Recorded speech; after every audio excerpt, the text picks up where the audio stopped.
Suabe, this is the Dongfang M Hero full electric off-road SUV. As of today, this is the most powerful Chinese off-roader SUV at sa tingin ko lang pag mag-i-invest ng Batmobile SUV si Batman, I think this is the one. Upon opening the doors, makikita natin na inspired ang ating door handle sa isang handgun. Meron pa siyang script na never back down.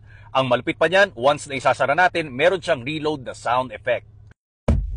Sunroof on the driver cockpit at meron tayong high-definition 15.6 touchscreen infotainment system with aircraft-style gear lever for the drive modes and 4x4 settings. Additional 12.3 inches passenger infotainment system, so meaning to say, we have a multiple interactive smart cockpit. Heads-up display with multiple informations at meron tayong Batman scanner sa ating high-definition gauge cluster. Premium metal switches. Power start and stop na located sa manibela like those Ferraris and Porsche supercars.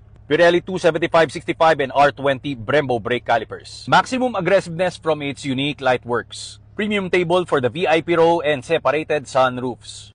This quick video is brought to you by Autosport from PWD Mobility Philippines. It is the world's most innovative mobility scooter for our daily lifestyle, especially sa mga kababayan natin na PWD. Pwede itong isakay sa eroplano dahil may lisensya and flight approved para kahit saan ka mag-travel, kayang-kaya. 10-speed transmission up to 10 kilometers per hour that will reach 20 kilometers in range. Information is in the description below. Backseat center armrest has a monitor to make an adjustment para sa ating AC, ambient lights, sunroof media, and seat adjustments. Powered by quad electric motors on each wheels with 142.7 kWh battery makes 1,088 horsepower and 1,400 Nm of torque. 0 to 100 is 4.2 seconds. MSRP is 7.3 million pesos. Pag gusto mong panoorin ang aking in-depth review, nasa YouTube ko, Rico Suabe. Maraming salamat.